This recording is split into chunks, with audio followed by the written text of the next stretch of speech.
Simple lights. She say guys for the people. So our first order guys, but order inde kwa chivi. So ndakataura nemunhu kuti ndichazoya Sunday. Unfortunately kwakaita njodzi.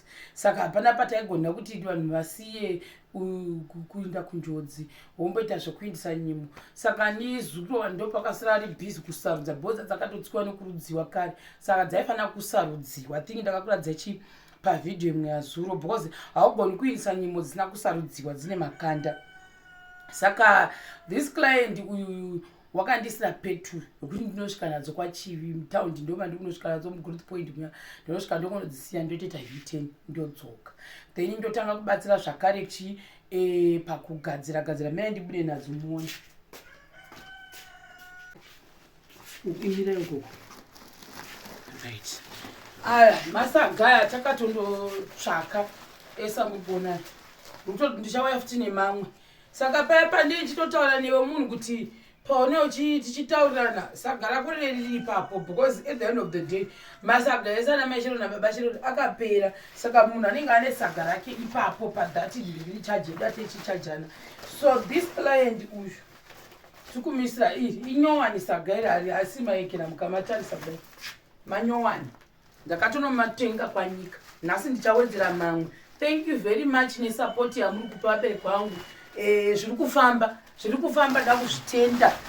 Saka ipapapa ndati kune order dziya dziri padhuze kuti order dzekuti senge pane mumwe wekuti ari kuda kuti zvinde kuBulawayo ndinendongomukira ndonoisa pachii pamabhazi anoenda kuyekera anoenda kuBulawayo manyika ndonoisa ipapo zvotambigwa nemunhu kwaanenge ari ikoko. Saka gozi pane mumwe kuti ndiri kwamutari zvouya sei mabhazi arimo manyika ndinonoisa ipapo. Saka patiri kuchajana paipa tiri kubva tachajana netransport nekuti transport hatizoigoni saka munhu anobvasa netransport yake ipapo. Saka obviously chese chapera packing muchazviona nechipeka ndotokuudzai kuti seorder iyi handigoni kuinyora ndakatenga mamaiti makaizwo saka handigoni kuti ndiinyore izvozvizvi because ingori yemunhu wani handiri kuindisa akabhadhara wacho iyoyo. Saka ndo zvandoda kuti ndikuratidzei.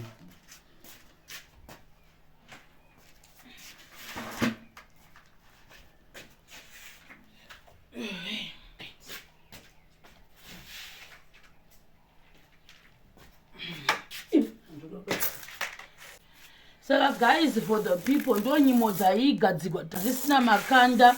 Saka zvinotora process yakati rebei guys from kutswa vanhu vorudza from kurudza dzoshagwa ipapa dzakashagwa ruviri hanozviona.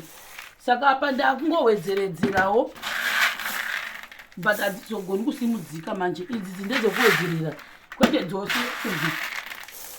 hani mazviona manje sadza kuti hadzizoteuki paseri ndonga baba wakatotori ndisateuki handimozviona ndo mugomo wedu atiri kutaura.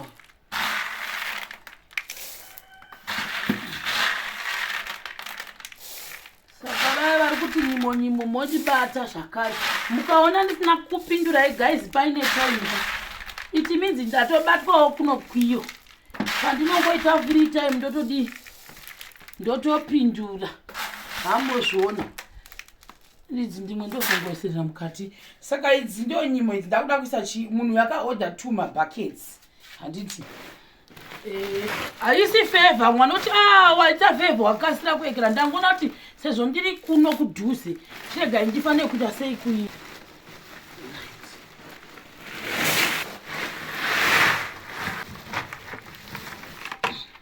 okutanga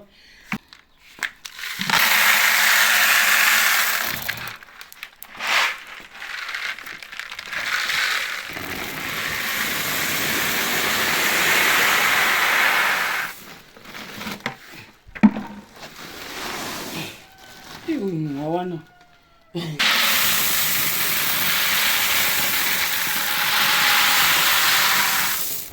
right ndo gomo miviri yemunhu dzaita idzi hamozviona 2 asi pamugomo 2 vanhu vamwari panoshandwa musata zvekuseka kusvikawanyaoso it's not easy kubudisa sezvizvi. I'm not even lying to you. zvinogwadza izvi zvinhu zvambokuona izvi kwete mbijana. Saka ndo mugomo 2 yatinayo iyi. Ndakumbondosiya kumunhu wakandipa petro yake. Aya masaga aya pandichadzoka ndotarisa kuti zviyo because pane mugomo 5 yakakangwa. Tochiona kuti kwanza vati ngavawedzere futi zvimwe kukanga vanga vambozorora kukanga vakumbofokasa nenyimo idzi. Ndochidzoka kupiku zviyo futi kwangu kuya because timu yeHarare yakamirira zviyo zvayo, vanhu vazhinji vari Harare vakamirira zviyo. Saka ndoda kuti masaga ese mamwe ndiri kuwedzera nhasi. I think chachangafanira kutsvaga futi netambo dzekusunga masaga iwayaya, ndo zvinhu zvandofanira kuti ndiite. Ndikanga ndadziwana then kuzwa kuti apa saga rega ndatosunga. Saka mazviona manje ndo zviripo izvi. That's it. Masaga akamirira kupeka. Hapana chakanaka, muchazviona henyu. Muchazviona hapana kumira zvakanaka pano ende pachabatwa munhu kwiyo ende apapo zorogwi. Because ndotoona kuti apa pakuda zvokutobatana tsinga chaiko.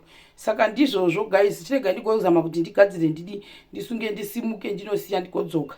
Pandinodzoka totangana kuita nezviyo.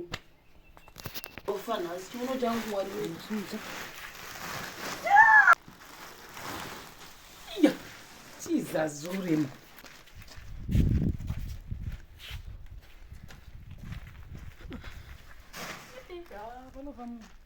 Jesus.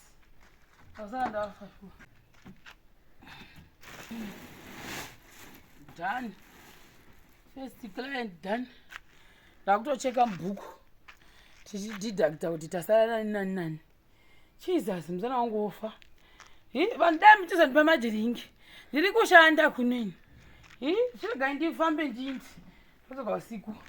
Really say guys, saka apo ndakandasvika kwaChivi, vakomana kune madhito, chimunda changu chakasvika chasviba kuti tsvakata. Ndakazosvika kwaChivi I think kumaraund 4 PM. Ndakaita disaster muzhira, ndakakasira kubva kumba nezviyo sonda kuti zvinda jara kuti zviyo nenyimo dzangu. Then ndobva mheno mota zvakatanga kuita, ndobva ndata U10 ndasvika padam pepe ndakananga panomira mapurisa paya mota yakubva tanga nditira masitara. Ndobva ndata U10 kudzokera mumasvingo. Saka from 10 11 12 1 2 3 4 nani mumasvingo zama kuona kuti problem ingava yechi. Then ndobva yazodi yasitanga yazofamba mushe.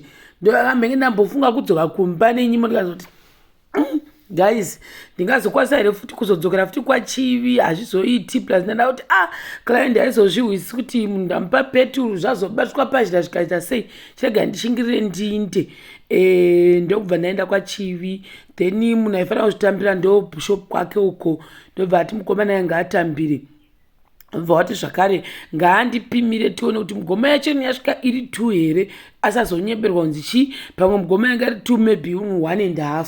Kati no it's fine, zvakanaka izvo. It's something chandakatozona kuti aiwa kana ndakutozopa futi vanhu vangu vandiri kutozoendesa especially kuna Harare ndakamenge ndada kutumira, but what I will do is zvimwe zvichera nebhazi indotera nemota ndinodistributa kuvanhu vangu so that pasazita nauye kunzi zvinhu zvangu zvakasvika zvisina kukwana kana kuti mugomo wangu asina kuzara, ndichange ndichidhirivha ndichitora kaklipi kana kuti munhu achitora tomupiti pima uone kuti ndizvo here kana kuti kwete, kuitira mangwana ndotumira munhu wangu akabhadhara kuti zvinhu zvako izvo zvainda. Nekuti ndiri kutotarisa kuti kwarari kwacho pamwe hapana munhu anogona kuzondiitira exactly seizvozvo. Saka ini ndichaindawo zvakare, maodha mamwe achaenda ombonosara kuGlenview, ini ndogoterawo futi nemota nezvimwe maybe zviri mumota so that ndosvika zvakwanisa kupera ndoti munhu achitora clip seipapapa pakandidzisa zvinhu zvakawanda zvisingaiti because uyo pamwe apa akaona wanga achifunga kuti pamwe haisi mugomiri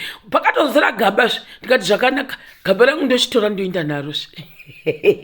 But anyway guys, for the people ndakutendai. Then there's a friend of mine anogara maChivi, ndomutenda singamboiti ndiye akadzenga atondiudzawo pandanga ndakusha ndoita sei nepaso iyi, ndikati ndokupa here ndokubatisa here, akanditi iwe Sharon nauye kupa munhu kuti handiti iwo munhu wacho kunzi hapo.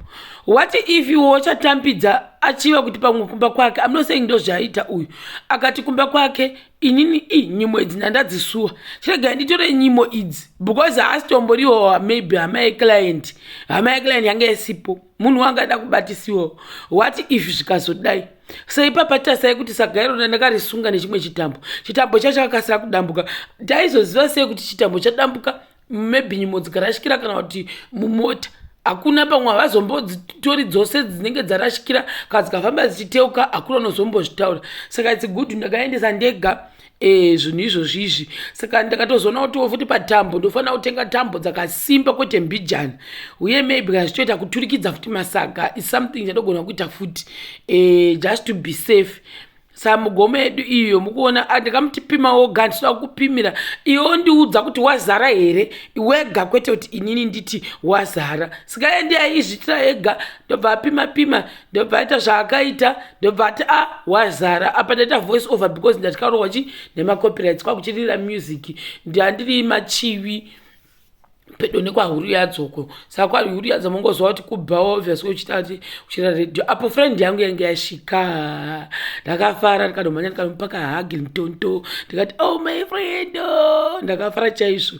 Ndobva atoti ndimubatsira kuti sei because uyu mukomana uyu watatanzi tiusire nyimo asingazi kuti saga ndire client because client yese ine saga randinotoisiya inaro. Saka ndobva atofuti alright chindipai saga ndigoisa musoro wemombe. Ndikati aiwa saka ndisire musoro wemombe, saka ndire customer uyanga akutoseka friend yangu pepe. Saka apo uyo mukomana uyu anga akutodira umo akatofara akataiwa maita basa dzimwe dzakasara gaba riya ndakazodzisira kafriend kangu because dzawandisa.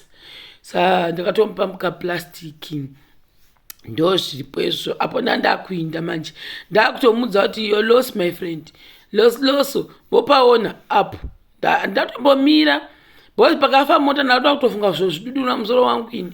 Apo ndandakuchindiradza zvangu ini ndapedza rangu radza kuti ndiri machivi zvionekwe nevanhu neindaneti yose kuti ndandiri kokona chimupanga uku.